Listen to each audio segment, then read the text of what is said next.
51% of adults younger than 30 years old say an open marriage with multiple partners is perfectly acceptable. She lives with her husband, 2 kids, and her boyfriend. How's that working for you? What do you think about thruples? Is it me or is that crazy? Do you date others? I do. So this isn't just a throuple, this is a throuple plus. We operate like a normal family. Well, I wouldn't say that.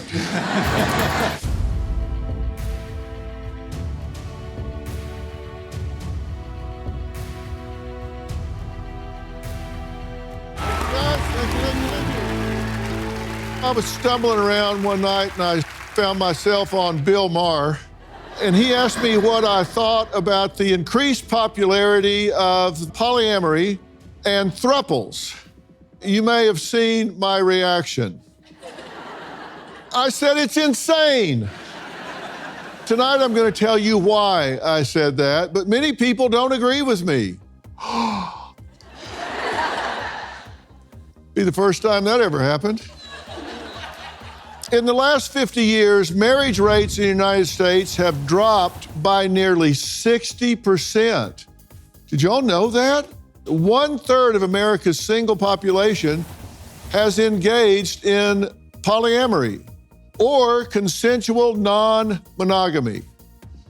And 51% of adults younger than 30 years old say an open marriage with multiple partners is perfectly acceptable. I'm not under 30. What happened to finding your true love, settling down, having children, and getting married, growing old together? Is monogamy dead?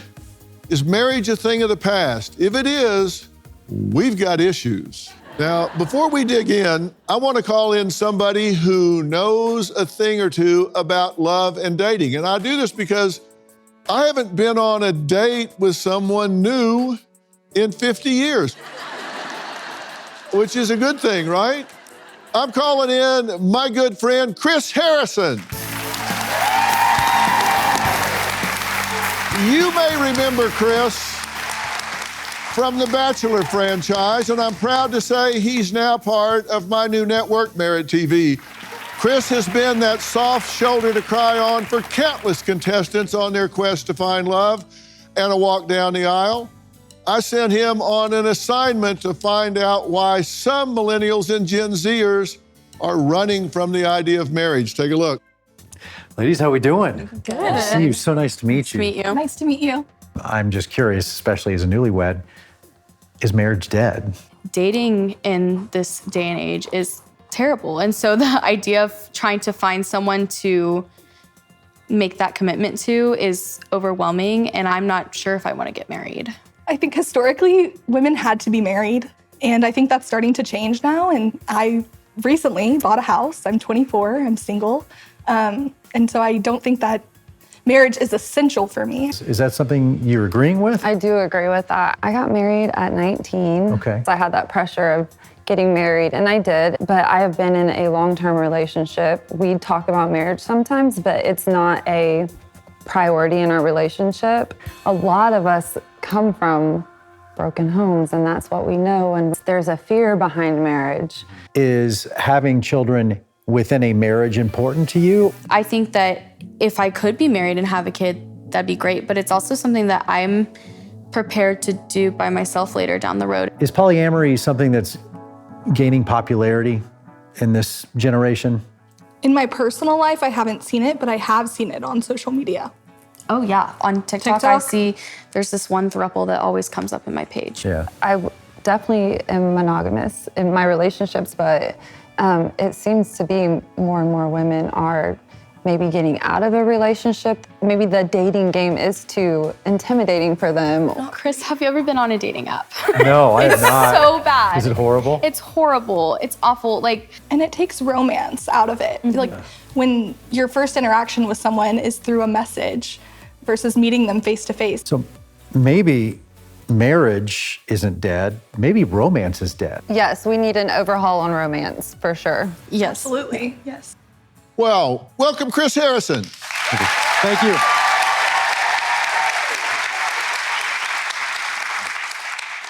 Did anything surprise you when you sat down with Abigail, Rebecca, and Courtney? What surprised me is almost the despair of, like I said at the end there, maybe marriage isn't dead, but romance is. In my vast experience on The Bachelor, I started to ask the contestants, who are beautiful, intelligent, successful, just like these three women, why are you here? And they said, do you know how bad it is out there? And that romance and dating has changed. The apps have made it so easy. It's like we're at a buffet and we can grab what we want and discard what we want, and it's right at our fingertips. They haven't seen successful marriages. A lot of these kids come from broken homes. They haven't seen how romance and love actually works. And the idea of maybe the American dream is unattainable now, that you can't buy the house, you can't get the white picket fence and the dog and the 2 kids. It's not as easy as it was. Well, they're certainly not trying as much. So, Abigail, do you think that this dream can be fulfilled? I don't think it's unattainable. I just think it is harder than it once was, right? My friends and I, we go out in public and try to meet people that way too, or we're on the dating apps, and it's not the same. People don't approach people in public anymore. And then the dating apps, it is very much a like, oh, we're gonna send 5 messages and then be done with this person and move on. Dr. Phil, something very interesting. I asked these 3 women, when was the last time you were actually hit on, approached, and asked out in person? They all said back in college, high school, or even 5 years ago. Really? So how do you go on dates? I think now there is a reliance on the dating apps. I think ideally in this world, we would be set up through friends or meet people naturally in person, but that's just not happening. And that's what I was talking to Chris about yesterday. I would love to meet someone, but I'm also now comfortable by myself and independent because I just don't know if that's going to happen for me naturally, and I'm not willing to compromise what I want. Are you shocked when people put one picture up that doesn't look like them and then they show up? I always thought under promise and over deliver. Right. But no, seriously. You're right. But other people put up, it looks like their little brother. Yeah. And then they show up and look like Fido's ass. Courtney says she doesn't want to be dependent on someone else and vice versa. Courtney, what do you mean? A lot of younger people are realizing that you don't have to rush into marriage. We have a choice now, and we can go and have careers, we can focus on education, and I think that that's happening a lot more. And I think it's really important, maybe not for everyone, but to be financially independent before you consider marriage, like being able to not just start from scratch and build that. I think a lot of people are looking at that, knowing that if for some reason it doesn't work out, that they have their education to fall back on. They have those things that are lined up and in order. That way, it keeps you from being able to take care of yourself and not have to rely on someone. You know, that'll intimidate a lot of men, right? Because then they don't know what they've got to offer you. If you're intimidated, then next. A lot of us from my generation, I grew up in the Bible Belt, so we were pushed into marriage at a young age. It was as soon as you had your first serious boyfriend that, people were starting to talk marriage. And instead of being like, what are you going to pursue for your education? What's your next steps in life? It's, when are you going to get married? And I think that that's not okay. That needs to change. Well, that has changed, apparently, because marriage has dropped off a lot. What do you think about thruples? I got to ask that question on TV. It doesn't end well. Yeah, it doesn't end well, does it? No. All right, we're going to take a break and come back and talk to a real-life throuple. Now, she lives with her husband, 2 kids, and her boyfriend. So I'm going to ask the question that I'm famous for asking, how's that working for you? And you might be surprised at their answer. We'll talk to them next. When your credit isn't perfect, it can really feel like the system is stacked against you. Kickoff gives you the tools to build credit fast. With affordable plans starting at $5 per month, no hidden fees, and 0 interest, Kickoff helps you score big when it comes to credit. Make payments on time and your credit can grow fast. Users with credit under 600 grew an average of 84 points in their first year. With over 1 million users, there's a reason why Kickoff is the #1 credit builder app. Start building credit with Kickoff today and get your first month for as little as $1. That's 80% off the normal price when you go to getkickoff.com/Phil today. That's Kickoff without the C. Get KIKOFF.com/Phil. Must sign up via getkickoff.com/Phil to activate offer. Offer applies to new Kickoff customers first month only. Subject to approval. Offer subject to change. Average first year credit score impact of plus 84 points. Vantage score 3.0. Between January of 2023 and January of 2024. For Kickoff credit account users who started with a score below 600, who paid on time, and who had no delinquencies or collections added to their credit profile during the period. Late payments may negatively impact your credit score. Individual results may vary. You've heard me talk about Jace Medical. If not, listen up, because they're doing incredible work in medical preparedness. And today, I've got 2 major updates to share. First up, the ivermectin use case. You've probably seen the headlines calling it a wonder drug. The scientist who discovered it even won a Nobel Prize. And now Jace is offering a 30-day supply at the best price you'll find anywhere. Next, the upgraded Jace case. An emergency supply of antibiotics delivered to your door. They've doubled the number of medications to 10 at just $20 more. And now, the most comprehensive and affordable kit available. Get it before you need it. Don't wait, order today. Visit jace.com and use code PHIL at checkout for a special discount. That's JASE.com, code PHIL. I grew up in an evangelical Christian family. Religion is so important to me and Daniel and the kids. They're welcoming and accepting of who we are. I didn't have to give up God in order to pursue polyamory. Well, do you know what polyamory is? It's when partners in a romantic relationship agree to date other people, and those people can date other people. And everybody's out in the open about who they're partnering with. So they don't consider it cheating. Could you handle that? Could your children handle that? Now, Jennifer, her husband of 16 years, Daniel, and her live-in boyfriend of 4 years, Ty, say they happily practice polyamory and live as a throuple. Now, that's like a couple, but 3 people are in the relationship. Well, I'll let them explain. Monogamy is a concept that does not fit every relationship. Definitely does not fit mine. Daniel and I got married August 8th, 2008. We decided on polyamory after a lot of discussion.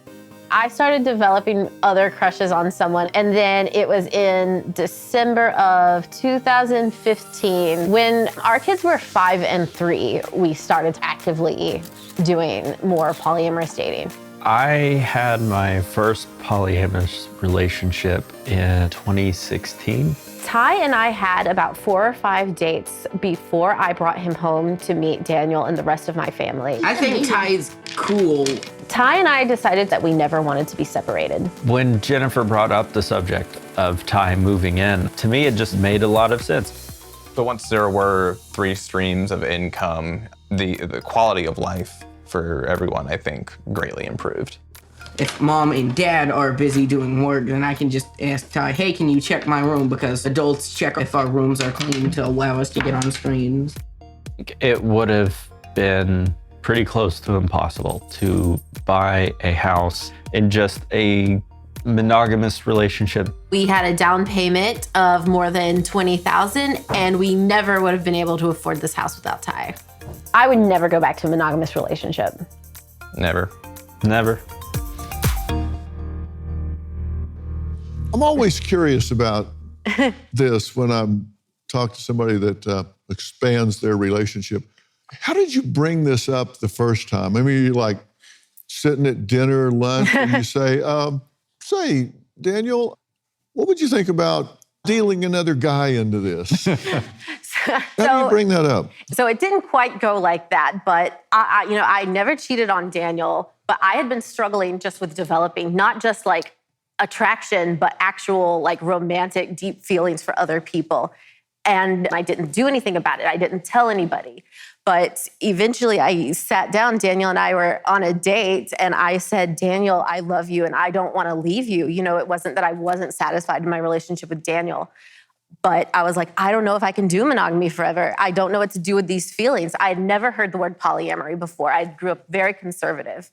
And so we didn't just dive right in. I didn't have anybody in mind. We just, we went to therapy. We started reading books. We started researching. We started going to local polyamory groups. And we took it pretty seriously, like slowly and openly. She just said a real key word in there. She said, Daniel, I love you, but. And but means, forget everything I just said. Now I'm going to tell you what I really think. And she said, I love you, but I'm having trouble envisioning being with just you for the rest of my life. Yeah, I mean, the first conversation was surprising, but I also felt respected because if she wanted to cheat, she could have. And if she wanted to sleep around and mess around, she could have. But instead, she came to me. Instead, she talked to me. She said, I care about your feelings. And not only does she care about feelings, she values the relationship that we've already built together. And for that, I think it made all of the difference in the world. Like, to be able to be honest, because we had this relationship that was built on honesty and trust, and to be able to be honest about these feelings and not break my trust, I think was huge. And I think it was the big help that conversation go well. Do you date others? I do. You do. So you're part of this, sort of. I'm in it. Like, I live with Jennifer, I live with Daniel. We all contribute equally to the household and to the responsibilities for raising children, just as a part of the family as anybody else. Do you date other people? Very occasionally. Oh, so this isn't just a throuple, this is a throuple plus. I would say the people who live under our roof always take priority. We operate like a normal family. Oh, I wouldn't say that. I would say that. I would say we operate like a normal family. We take our kids to school. We prioritize our family. I meal plan each week. We do chores together. We work out how to pay bills together. We have our jobs. And how do you know where to sleep? That's a great question. We have a schedule. We have a schedule. So every 2 nights, I have a little basket of like my toiletries, anything that you keep on your nightstand, the book that I'm reading, my night creams, my makeup removers, and I will take it to Ty's room, and then 2 nights later, I will take it to Daniel's room. Oh, are you also dating other people? Yes. Oh, so this is an all-skate. So all 3 of you are seeing other people as well as each other. Yes. Yeah.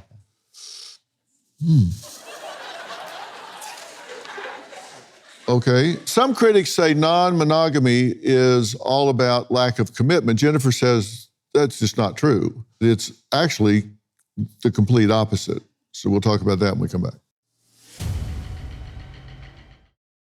Hey, Dr. Phil here. Your savings are at risk. With the economy on shaky ground, the dollar losing value, and a $2 trillion deficit, things could spiral. Don't wait for the worst. Take control of your financial future now. I trust Preserve Gold to safeguard my accounts, and I urge you to do the same. They're the only precious metals company I recommend. What are you going to do to protect what's yours? Claim your special offer and learn how to reinforce your financial future. Visit drphilgold.com to get your free precious metals guide from Preserve Gold. With gold prices recently breaking records and analysts predicting this trend to continue through 2025, you cannot afford to wait. As a bonus, you can get up to $15,000 with a qualified purchase from Preserve Gold. So don't wait. Visit drphilgold.com today. The next time you gather with family, enjoy Balance of Nature supplements as an addition to your favorite dishes. Our veggie supplement, made from 15 ingredients like garlic, onion, and cayenne pepper, can easily be opened and added to your favorite dishes like homemade soups or dips. Not to mention our fruits supplement, which is made from 16 ingredients like banana, strawberries, and mango, making it a great addition to your homemade smoothies. Start your journey with Balance of Nature. Call 1-800-246-8751 or go to balanceofnature.com to get a free fiber and spice supplement, plus 35% off your first preferred set as a new preferred customer with free shipping and our money-back guarantee. Go to balanceofnature.com or call 1-800-246-8751 and get this special offer by using discount code Dr. Phil. That's DRPHIL. I know definitely when people hear polyamory, the number one thing they think about is sex. But I'm here to tell you, I have never had a threesome with these people right here next to me. Not once. It's very much a normal relationship, except there's a lot more calendars and coordinating schedules. I sleep with Daniel, and then I sleep with Ty, and I go between two bedrooms. Jennifer has a 2-night-long shift, I suppose. Shift. I've never heard it referred to as a shift. She takes her little basket, goes between the two. This has my pills, lotions, my makeup remover. It's pretty much a normal relationship, just extra. You say you move every 2 nights from one bedroom to another? Yes. What if you don't feel like moving yet? I mean, because you can't legislate emotions. You certainly can't calendar them. My duty as, the partner of both Ty and Daniel to have an egalitarian household, I take very seriously. Only on very rare occasions, like maybe somebody's birthday or something, would I ever go off the calendar, because it is so important for me to keep things fair between both Ty and Daniel. I want them to both feel loved and both feel honored and both feel respected by me. Do you think this is healthy for your sons? Yeah, I don't think it affects them in any way. They're more concerned about like playing, Roblox or video games or, cartoons or anything like that. You're a newlywed. Yes. Seems really old and conventional now. Not at all. Nope. Did you guys ever talk about this at all? No, sir, we did not. I'll be honest, it sounds exhausting. And as someone who dated, I was married, got divorced, and got remarried to this amazing, beautiful woman who I love, I don't understand, how jealousy won't ever rear its ugly head, how someone won't get hurt at some point, and what that covenant is in this relationship. I would say the most thing that would cause me jealousy is like, they go to a restaurant that I want to go to with their other partner instead of me. It's nothing like, oh, I'm mad that someone else loves you. In fact, there's an emotion called compersion, which is considered the opposite of jealousy, which is that you feel good for someone else experiencing happiness. And I would say I experienced that for both Ty and Daniel, that it makes me happy that other people can love them and see them the way that I do. You just don't want them to love them at that restaurant. That's right. What happens if you and Ty break up?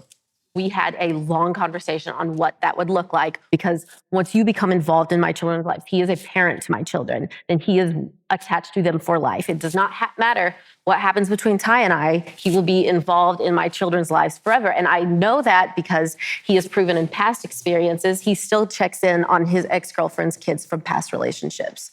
And his name, we have gone through legal documents. If something happened to both Daniel and I, our kids would go to Ty in case of custody issues. Like, this is a really serious commitment, and we took it extremely as seriously as you could take it. Would you get nervous if they broke up? Because she said, I love you, but I need a booster. No, I wouldn't get nervous if they broke up. I would be sad. I would also be heartbroken. I would be, doing my best to be a comfort and a resource. But yeah, I wouldn't be nervous at all. I think we have, Jennifer and I's relationship has never felt more reliable. And I would say I am just as committed to Jennifer as if I were married to her. In the event that there's any sort of insane disagreement that we would break up, I would still take on that responsibility to ensure that the kids are taken care of, ensure that finances are secure, that no one gets the boot, essentially, in that way. Jennifer says she was surprised at how accepting her family was to the news of her lifestyle choice, but she says she still gets judged by strangers. We'll talk about that next. There are some who don't believe a polyamorous relationship can work. Statistics suggest that it doesn't work, but a lot of marriages don't work either. Devin still is a positive psychology practitioner who specializes in didactic relationships, including romantic relationships and parenting. And on the other side of the debate is Dr. Elizabeth Sheff. She has a PhD in sociology and has written multiple books about polyamory and ethical non-monogamy. So welcome, both of you. Thank you. Thanks for having me on. Devin, what do you think about the whole paradigm? Well, first, I understand the logic behind it. I think right now we live in a society where a lot of people are financially insecure and they're trying to find ways that they can solve that problem because certain things weren't put in place for a lot of millennials and Gen Zs to succeed. Even with me and my wife, when we first got married, we came from broken homes. We didn't understand what it took to have a successful marriage. So wherever there's ignorance, there's experimentation. So we started off experimenting with marriage and we were struggling, we were failing. But we came to each other, we turned towards each other and said, look, this is not find a way to correct it instead of turning away from each other and trying to fulfill needs outside of our marriage. I listened to, earlier they said that he respected the trust that she had when she came to him. But I think the trust really starts when you initially start to have those emotions. You come to each other in the beginning so that you can find a way to solve that problem rather than allowing it to fester over time to the point where you're already ready to bring new people into the relationship. Yeah. Now, Dr. Sheff, you tried polyamory personally. It did not work for you. No, I've tried it twice, in fact. I've tried to be polyamorous for about 30 years or so, different ways. That's a fair test. Yeah, gave it a good try. And just because it doesn't work for me doesn't mean that it can't work for other people. In fact, I would say that for some people, polyamory works far better for them than does monogamy. So do you recommend this to people? Because you know the statistics are that the vast majority of polyamorous relationships fail, correct? I would disagree. In my data, I see durable, lasting, very long-lasting relationships for more decades. I've had people in my research in 70-year polyamorous relationships. So those kind of durable, healthy, happy relationships, they don't get a lot of press because they're kind of boring. People spend more time folding laundry than they do having orgies in the kitchen. They never have orgies in the kitchen. Well, you may have anecdotal circumstances where they last for 60 or 70, but you know that the overall research suggests that the rate of failure in polyamorous relationships is higher than it is for traditional marriages. Do you disagree with that? I disagree with how are you characterizing failure? They break up. A relationship takes a certain form. They break up. Well, there have been studies that have been done. Chapman University has done studies on this. Have you seen that data? Oh, yes. Dr. Amy Moore's research, I've read quite a bit. She's fantastic. Well, according to a study by Chapman University and the Kinsey Institute, there's a 92% failure rate in open marriages. 80% of the people in open marriages experience jealousy. More than 70% of the people who had polyamorous relationships said they would not be in another, and that possessiveness, emotional aspects make it difficult to navigate. And that's from your Chapman My colleague, University. Dr. Morse, yes. Yeah. So do you disagree with those numbers? I'm not refuting her findings. Okay, good. When we come back, the traditional American family is broken and under attack. Is polyamory contributing to the problem? We'll talk about that next. Tonight, we're discussing whether or not monogamy is a tradition that has just really changed, gone out of style, no longer the case. Devin, is this just outdated, changing with the times because we have people that are approaching relationships differently? When I was growing up, you worked your way through the relationship hierarchy differently. Your mom will take, my mom will pick up. You go through puppy love. You go through all that stuff for a while. Now that's all jumped over. They start later and go further faster. Devin, has it just become outdated? No, I think to your point, a lot of people think that marriage is dead, but I think it really depends on your perception of things. I'll give you an example. When I first moved into my house, our lawn was brown. And I told my wife, we got to get some new grass in here, get all this grass out of here because it's dead. Well, we brought somebody in and they say, look, it's not dead, it's dormant. You're just not watering the grass enough. So we're going to set up a way for you to water the grass. A couple of months later, it was green again. It's the same thing with marriage. A lot of people think that marriage is dead because they don't know how to water it properly. But the moment you take out the time to learn how to do it, it can come back to life. You watering the grass? 7 days a week. Braggart. Yeah. No, go ahead. You guys took that a very dark way, but I think what Devin said is it really rings true with what I talked to the three ladies about is there is I want to have my cake and eat it too mentality. It's almost like a drug addiction. You get that first high, and then you got to do more, and the high doesn't last as long. You got to do more, and the high doesn't last as long, and you're chasing something that is inevitably empty, and you're going to come up empty. And that's what the statistics show. Let me ask both of you, if you're going to pursue this from a polyamorous standpoint, that sounds to me like a long word for dating.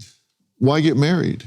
That's a great question to ask. So, because I got married, I was engaged at 19 to like my first serious boyfriend that I had at 18, very common in my very evangelical home. I got married at 20. I had 2 kids by 25. I tried to do everything, by the standard American, typical heterosexual marriage. And then, I found that I wanted something more. I was looking for polyamory, and now, and I'm still married. And now, why get married? I think you should get married. I have nothing against monogamy. My parents are in a loving monogamous relationship. So is my sister. So is most everybody I know. That's the best way to legally connect yourself to someone, especially if you have children. But, a lot of us, we have just different definitions and an expanding definition of what love can look like. If you knew then what you know now, would you have gotten married then? Absolutely. I love Daniel, and me not loving Daniel has never been a problem. Would you have waited a little while? Would you have matured some, maybe looked at some other career options, done some different things in your life before you got married at a young age? Maybe. I wouldn't recommend other people go out and get married at 19 or 20, not just because of you don't know what you want, but because it's so difficult financially, and we struggled financially. We struggled to get our lives together, but I also don't regret it. I would choose Daniel every day, all the time, and I love the timeline that we ended up on. So I have no regrets. What do you say is the point of getting married if you want to have multiple relationships? I would say that not everyone does get married. Some polyamorists are very much against marriage. They feel like as an institution, it is corrupt. For other polyamorists, marriage is a recognizable form of commitment.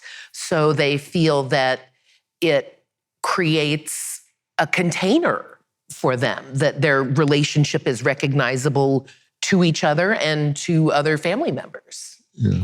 And it is changing. I mean, it's dropped tremendously in the last several decades. It's dropped off, 60%?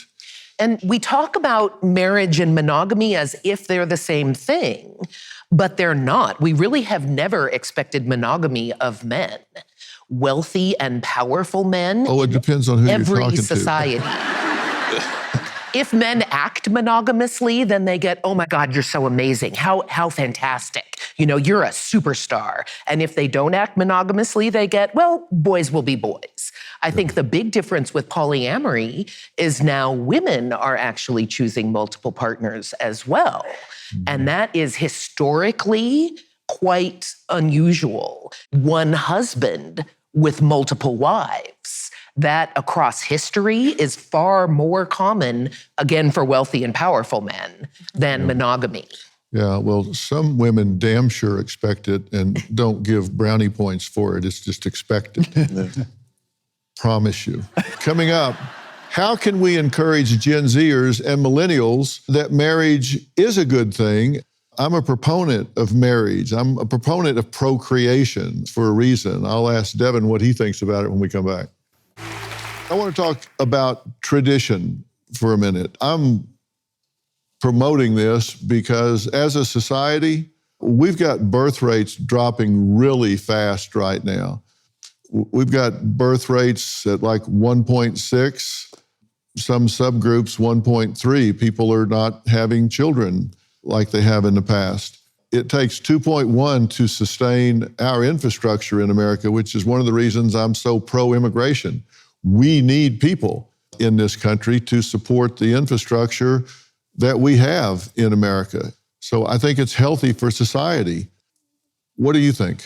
I think that if we want people to strive to get married again one day, we have to model healthy and long-lasting relationships in front of them. Like you talked about before, marriage was pushed on you. Anytime something is pushed on you without telling you why it's important to do or showing you the benefits of doing it, you may act a certain way in front of those authority figures, but when you get on your own, you want to experiment and find things out on your own. I have 3 beautiful daughters, 13, 4, and 1. And every day, me and my wife, we show them an example of a strong and healthy relationship so that one day they want that. We're not going to tell them that they need to get married. They're going to want it because they see what it has done for me and my wife.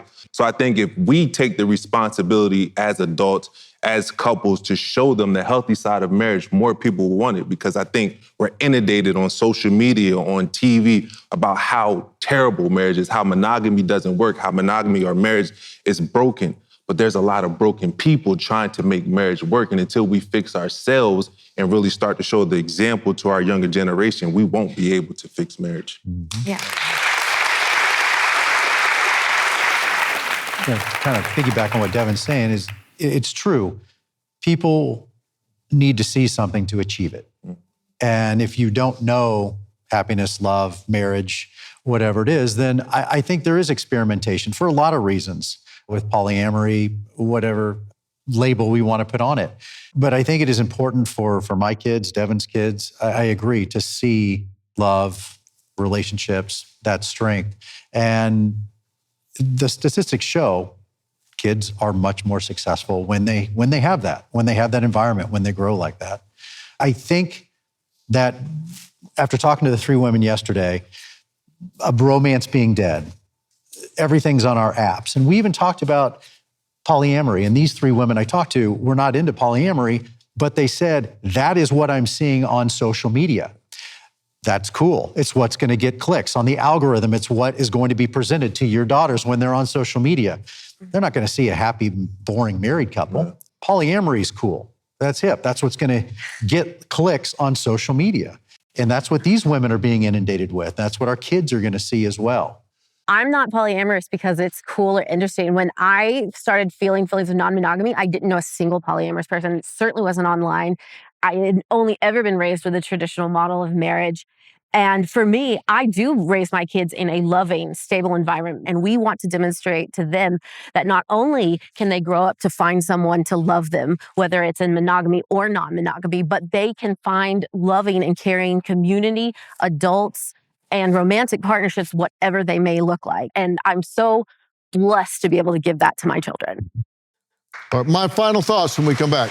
We've been talking about relationships, traditional marriage versus a 3-way relationship.